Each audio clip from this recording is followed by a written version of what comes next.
بسم اللہ الرحمن الرحیم۔ گمنام ہیروز کے معزز ناظرین، السلام علیکم۔ آئیے چلتے ہیں کہانی کی طرف۔ وہ اس کی طرف مائل ہو رہی تھی۔ اس نے کہا، تو کہتا ہے کہ تو نے اپنی ڈیوٹی سے مجبور ہو کر میرے خاوند کو گرفتار کیا تھا مگر اسے ہلاک نہیں کیا تھا۔ میرا دل کہتا ہے کہ میں تیری بات کا یقین کر لوں۔ تو نے 70 مسلمانوں کو رہائی دلائی ہے، اسی طرح ہم مسلمانوں کے کام آتا رہے گا تو میں ضرور تجھ سے شادی کروں گی۔ یعقوب نے کہا، تو مجھے بتا تیری خواہش کیا ہے، میں اسی کے مطابق کوئی کارنامہ انجام دوں گا۔ میرے خاوند کو یروشلم کے ایک ٹارچر سیل میں پہنچایا گیا تھا۔ وہاں پہنچنے والے مسلمان قیدی زندہ واپس نہیں آتے ہیں۔ میں چاہتی ہوں تم اس ٹارچر سیل اور وہاں سے تعلق رکھنے والے تمام سپاہیوں اور افسروں کو نیست و نابود کر دو۔ یہ کون سی بڑی بات ہے؟ اگر میں ابھی آدھے گھنٹے کے اندر ان سب کو ختم کر دوں تو کیا آدھے گھنٹے کے بعد تو میری آغوش میں آ جائے گی؟ تیرا مطالبہ شادی کے بعد پورا کروں گی۔ نکاح پڑھنے میں کتنی دیر لگتی ہے؟ میں ابھی اپنے لیڈروں اور ساتھیوں سے کہتا ہوں، وہ ہمارا نکاح پڑھانے کے سلسلے میں انتظامات کریں گے۔ اس وقت تک میں ان دشمنوں کا کام تمام کر دوں گا۔ اس نے اپنے ساتھیوں کے پاس آ کر جمیلہ سے نکاح پڑھانے کے سلسلے میں بات کی۔ انہوں نے خوش ہو کر کہا، ہم نیک کام میں دیر نہیں کریں گے، تم آدھے گھنٹے میں اپنا مشن پورا کرو، ہم قاضی کو لے کر جمیلہ کے گھر پہنچ جائیں گے۔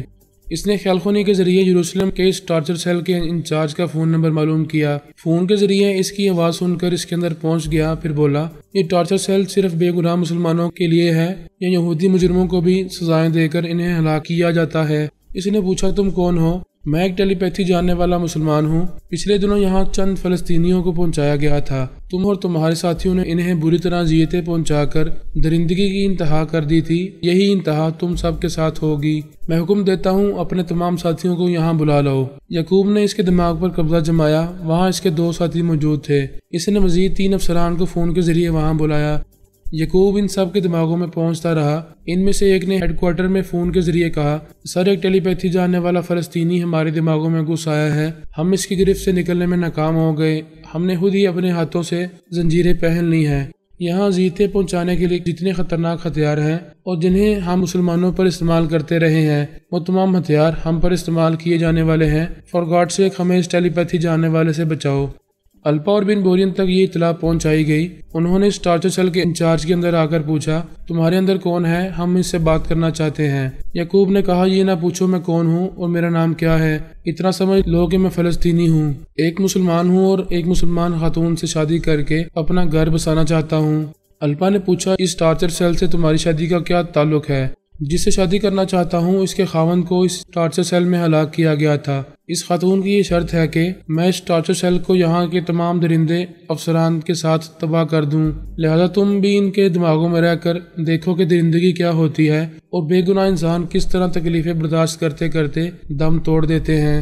وہاں تمام درندے افسران زنجیروں میں جکڑے ہوئے تھے، صرف ایک انچارج آزاد تھا۔ وہ یعقوب کی مرضی کے مطابق وہاں کے خطرناک ہتھیاروں سے انہیں زخمی کرنے لگا۔ ان کے جسم کے ایک ایک حصے پر تیزاب ڈال کر ان کے گوشت اور ہڈیوں کو گلانے لگا۔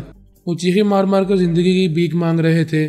الپا اور بن بورین نے اس انچارج کے دماغ پر قبضہ جما کر اسے اس درندگی سے روک دیا۔ یعقوب دوسرے اعلی کار کے دماغ میں وہاں آ کر انہیں اذیتیں پہنچانے لگا۔ الپا اور بن بورین اس اعلی کار کی آواز نہیں سن سکتے تھے، اس لیے اس کے دماغ میں نہیں پہنچ سکتے تھے۔ الپا نے اس انچارج کے چور خیالات پڑھ کر معلوم کیا کہ کس عورت مسلمان کے خاوند کو وہاں لا کر مارا گیا تھا۔ اس کے خیالات نے بتایا، پچھلی بار جن فلسطینیوں کو یہاں ہلاک کیا گیا تھا، انہیں غزہ کے قریب مسلمانوں کی ایک بستی سے لایا گیا تھا۔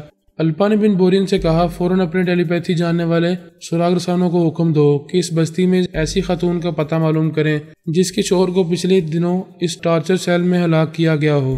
وہ بن بورین سے یہ کہہ کر پھر انچارج کے دماغ میں آئی تو پتہ چلا کہ اس نے زنجیروں میں جکڑے ہوئے قیدیوں کو ہلاک کر دیا تھا۔ اب اس کے ہاتھ میں ایک ہینڈ گرنیڈ تھا۔ اس سے پہلے کہ الپا سے روکتی، اس نے اس گرنیڈ کی چابی نکال دی تھی۔ دوسرے ہی لمحے میں ایک زبردست دھماکہ ہوا۔ اس انچارج کے چیچڑے اڑ گئے ہوں گے، وہ ٹارچر سیل بالکل کھنڈر بن گیا ہوگا۔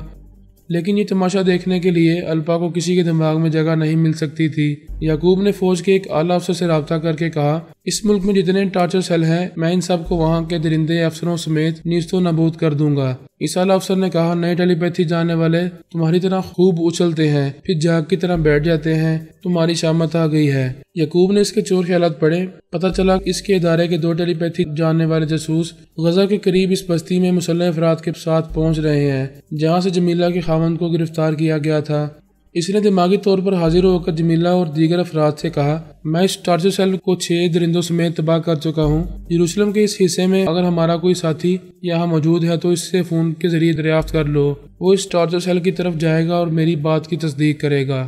ایک نے کہا، ہمیں تم پر بھروسہ ہے، ہم فون نہیں کریں گے، وہاں کے لوگ خود ہی ہمیں اطلاع دیں گے۔ یہاں قاضی صاحب آ گئے ہیں، ابھی جمیلہ کا نکاح تم سے پڑھایا جائے گا۔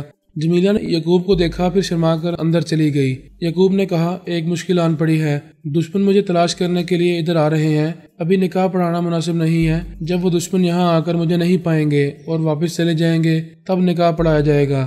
ان کے لیڈر نے کہا، تم ہمارے لیے قیمتی سرمایہ ہو، ہم ہر طرح تمہاری حفاظت کریں گے، یہاں سے چلو۔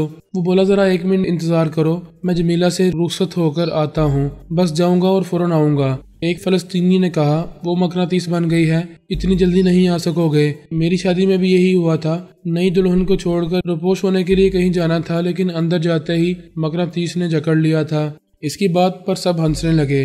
وہ مسکراتا ہوا مکان کے اندر آیا، وہ شرما کر دوسرے کمرے میں چلی گئی۔ اس نے دوسرے کمرے میں آ کر دروازے کو بند کیا، پھر اس کے قریب آ کر کہا، میں آدھے گھنٹے میں تجھے اپنا بنا لینا چاہتا تھا، لیکن دشمن حالات نے مجبور کر دیا ہے، مجھے جانا ہوگا۔ جمیلہ نے گھوم کر اسے دیکھا، وہ بولا، حسن و شباب کا موجیں مارتا ہوا سمندر میرے قریب ہے، مگر مجھے پیاسا جانا ہوگا۔ وہ بولی، ابھی تم سے کوئی رشتہ نہیں ہوا ہے، مگر تم دل و دماغ پر چھا گئے ہو، میں نے اپنی باقی زندگی تمہارے نام کر دی ہے، خیر سے جاؤ خیر سے آؤ، میں تمہارا انتظار کرتی رہوں گی۔ اس نے اچانک ہی اسے کھینچ کر اپنی آغوش میں بھر لیا، پھر کہا، خیر سے کیسے جاؤں، تو نے میرے اندر ہلچل مچا دی ہے۔ باہر سے لیڈر نے آواز دی، یعقوب، دشمن موت کی طرح کسی وقت بھی سر پر پہنچ جائیں گے، فوراً یہاں سے چلو۔ یعقوب کی گرفت ڈھیلی پڑ گئی، وہ ایک سرد آہ بھر کر بولا، سمندر سے پیاسے کو شبنم کا قطرہ بھی نہ ملا۔ وہ منہ چھپا کر ہنسنے لگے، وہ حسرت کا مارا وہاں سے پلٹ کر باہر چلا گیا۔ انون نے کوبرا کی بہن سے شادی کی اور کوبرا نے انون کی بہن کو اپنی لائف پارٹنر بنا لیا۔ دونوں ایک دوسرے کے صالح بہنوئی بن گئے۔ کوبرا نے لندن کے مہنگے ہوٹل میں ایک سویٹ بک کرایا تھا۔ اس سویٹ کے اندر کھانے پینے اور عیش و آرام کا سارا سامان موجود تھا۔ اس نے اپنی دلہن اینجی سے کہا، ہماری شادی بڑی اجرت میں ہوئی ہے، اگر کچھ وقت ملتا تو میں تمہارے لیے ایک شاندار محل خرید لیتا، تمہیں وہاں دلہن بنا کر لے جاتا۔ کیا تمہیں اندازہ ہے کہ مجھ جیسے ٹیلی پیتھی جاننے والے کے پاس کتنی دولت ہوگی اور آئندہ میں تمہارے لیے کیا کرنے والا ہوں؟ میں نہیں جانتی، مگر سمجھ سکتی ہوں کہ تم نے خیال خوانی کے ذریعے میری توقع سے زیادہ دولت حاصل کی ہوگی اور آئندہ میں میری خاطر بے انتہا دولت حاصل کرتے رہو گے۔ انون ہانگ کانگ کے ایک مہنگے ہوٹل میں شیکی کو دلہن بنا کر لے آیا۔ وہ کمرے میں پہنچ کر بولی، کیا تم خاموش رہنے کے عادی ہو یا بھی خیال خوانی کے ذریعے میرے چور خیالات پڑھ رہے ہو؟ وہ مسکرا کر بولا، سوری، میں ایک اہم معاملے میں خیال خوانی کر رہا تھا، اب صبح ہونے تک کسی کا خیال نہیں پڑوں گا، صرف تمہارے وجود کا جغرافیہ پڑھتا رہوں گا۔ ایک بات پوچھوں؟ پوچھو گے تو جھوٹ بولوں گی، میرے چور خیالات پڑھ کر معلوم کر لو کہ میں تمہیں کتنا چاہتی ہوں۔ اکثر سوچتی رہتی تھی اپنے بھائی کی طرح کوئی خیال خوانی کرنے والا لائف پارٹنر ملے گا تو میں ساری عمر دولت سے کھیلتی رہوں گی۔ آج میری یہ خواہش پوری ہو رہی ہے۔ وہ دونوں باتیں کرنے لگے، بڑے پیار سے وقت گزارنے لگے اور شام ہی سے ہوٹل کے اس سویٹ میں آ گئے تھے۔ رات 11 بجے شیکی نے کہا، بھوک لگ رہی ہے، پہلے کچھ کھا لیں، کیا خیال ہے؟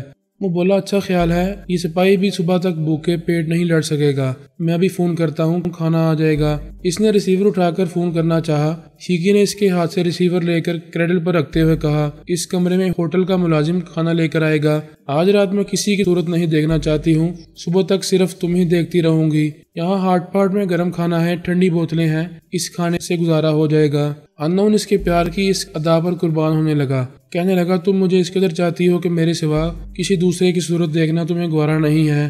میں نہیں جانتا تھا کہ مرد کو عورت سے ایسی دیوانہ وار محبت ملتی ہے۔ وہ کھانے کے لیے ڈائننگ ٹیبل پر آ کر بیٹھ گئے۔ وہ ہاٹ پاٹ سے گرم کھانا نکال کر اور فریج سے ٹھنڈی بوتلیں نکال کر کھانے پینے لگے۔ شیکی نے اپنے ہاتھ سے پہلا لقمہ کھلایا، پھر کہا، اب تم مجھے کھلاؤ۔ ہمارے ہاں یہ رسم ہے کہ دلہن اپنی پلیٹ کا کھانا اپنے دلہا کو کھلاتی ہے اور دلہا اپنا کھانا دلہن کو کھلاتا ہے۔ یہ ہمارا عقیدہ ہے کہ دلہا اس طرح ساری زندگی اپنے ہاتھ کی کمائی کھلاتا رہے گا۔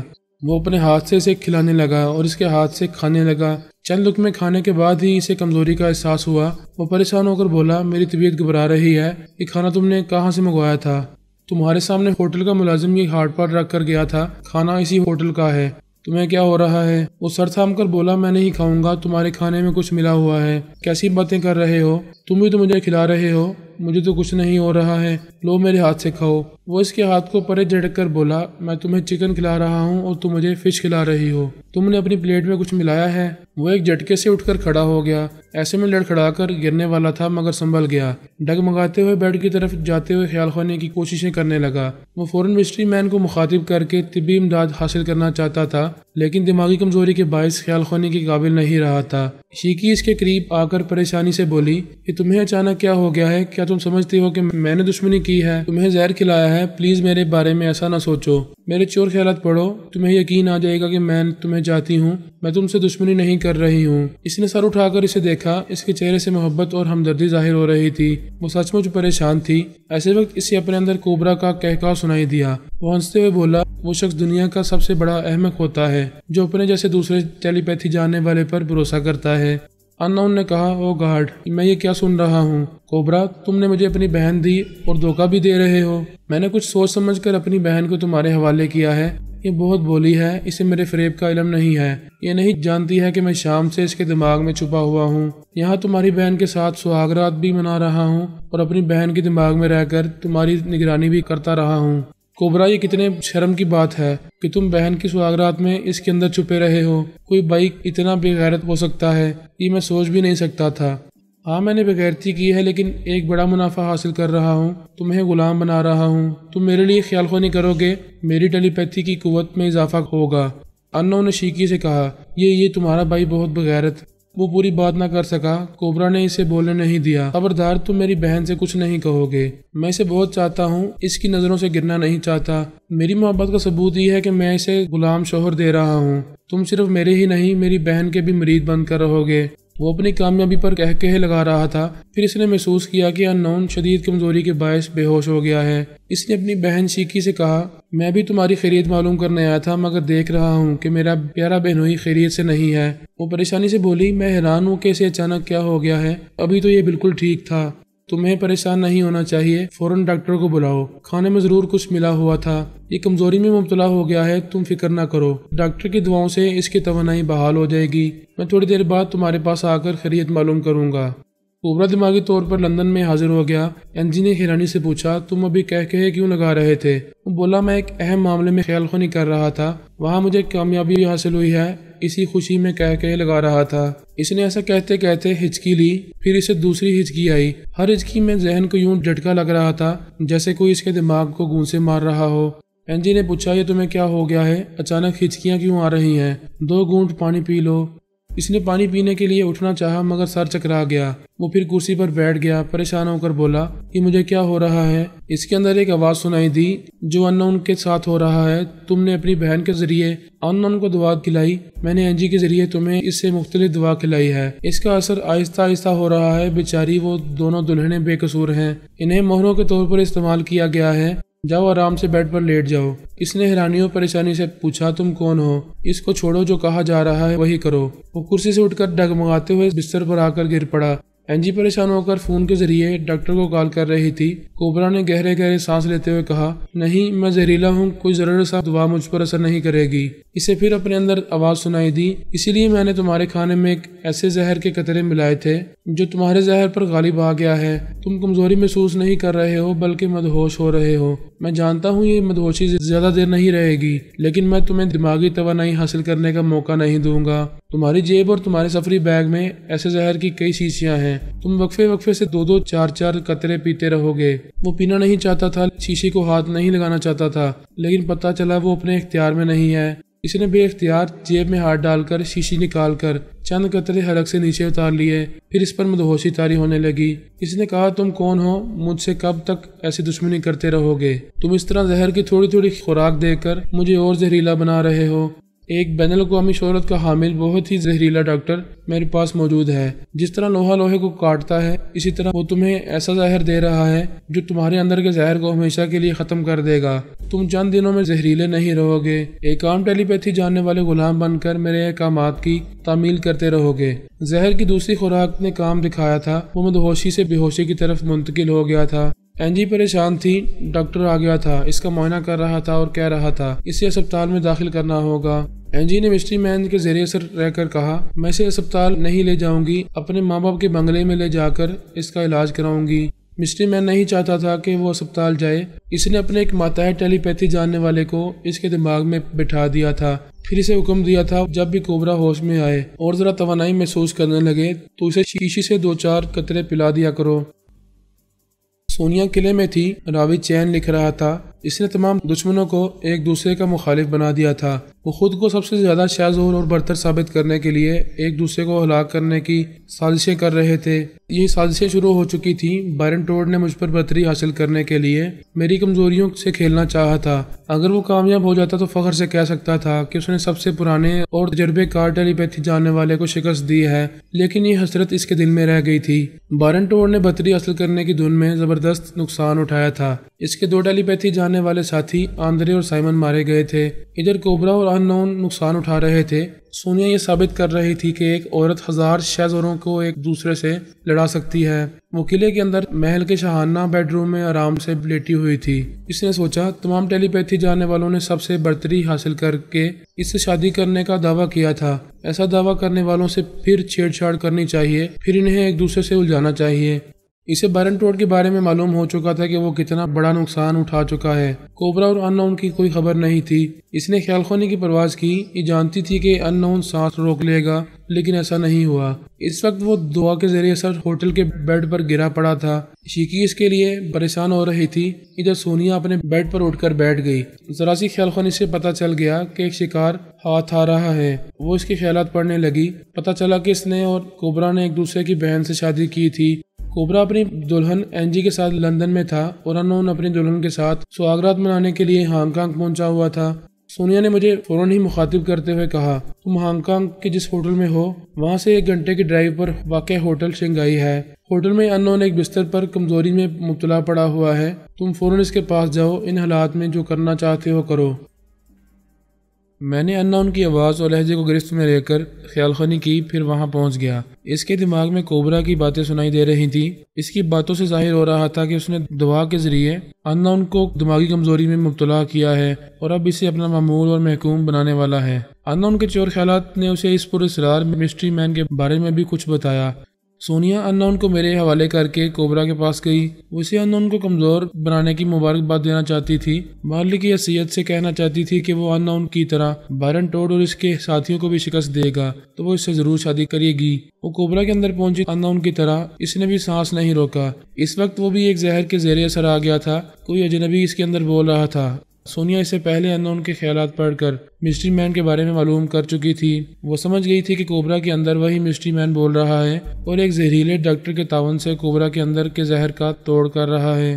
وہ اس کے اندر کے زہر کو ہمیشہ کے لیے ختم کر کے آئندہ اسے اپنا غلام بنا سکے گا یا نہیں، یہ بعد میں معلوم ہونے والا تھا۔ وہ میرے پاس آ کر بولی، مسٹری مین نے اپنے ماتحت ان نون کے ذریعے کوبرا کو ٹریپ کیا تھا۔ اس بات سے بے خبر تھا کہ کوبرا بھی چال بازی دکھائے گا اور ان نون کو دماغی کمزوری میں مبتلا کر دے گا، یعنی مسٹری مین بھی اس سے دھوکا کھا گیا۔ میں نے کہا مسٹری مین بہت پہنچا ہوا ہے، اس کا کوئی نقصان نہیں ہونے والا تھا۔ وہ بعد میں ان نون کی دماغی کمزوری دور کر سکتا تھا۔ وہ کوبرا کو محکوم بنا کر کامیابی حاصل کرے گا، لیکن اچانک تمہاری مداخلت نے یہ بازی پلٹ دی ہے۔ ہم مسٹری مین کو کوبرا اور ان نون کے سلسلے میں ناکام بنا سکتے ہیں، مگر ہم ایسا نہیں کریں گے۔ ہاں، مسٹری مین ترمیمی عمل کے ذریعے جب بھی ان نون اور کوبرا کے دماغ کو لاک کرے گا، ہم لاک کرنے والے لب و لہجے کو ذہن نشین کر لیں گے، بس اتنا ہی کافی ہوگا۔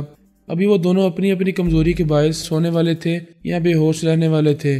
ان نون تو کمزوری برداشت نہ کر سکا اور بے ہوش ہو گیا۔ کوبرا بہت ہی ڈھیٹ تھا۔ پہلے وہ زہر کی ایک خوراک کے اثر سے تھوڑی دیر کے لیے مدہوش ہوتا رہا، پھر زہر نے زیادہ اثر کیا تو وہ ایک بار بے ہوش ہو گیا، لیکن آدھے گھنٹے بعد ہی ہوش میں آ گیا۔ اس کے اندر کا زہر مسٹری مین سے ملنے والے زہر سے فائٹ کر رہا تھا، کبھی مغلوب ہو جاتا تھا، کبھی غالب آ جاتا تھا۔ ان حالات میں اینجی اسے اپنے والدین کے بنگلے میں لے گئی تھی۔ کوبرا نے ایک بار ہوش میں آنے کے بعد اینجی سے کہا، کسی ڈاکٹر کو نہ بلاؤ، ایک دشمن میرے دماغ میں آ کر مجھے مارنے کی کوششیں کر رہا ہے۔ ہو سکے تو کوبرا شام کا زہر کہیں سے لے آؤ، مجھے اس زہر کی ایک خوراک دو، اور جس شیشی سے میں زہر نکال کر 2 قطرے پی رہا ہوں، اس شیشی کو میری جیب سے نکال کر کہیں پھینک دو۔ ایسی چند شیشیاں میرے سفری بیگ میں بھی ہیں، انہیں بھی ضائع کر دو۔ اینجی اس کی ہدایت پر عمل کرنے لگی۔ اس نے اس کی جیب اور سفری بیگ سے تمام شیشیاں نکالی، پھر انہیں لے جا کر گٹر میں پھینکنا چاہتی تھی، لیکن مسٹر مسٹری مین نے اس کے دماغ پر قبضہ جما لیا۔ وہ واپس اپنے بیڈ روم میں آئی، پھر ان تمام شیشیوں کو الماری کے ایک حصے میں چھپا کر رکھ دیا۔ کوبرا کی شامت آ گئی تھی۔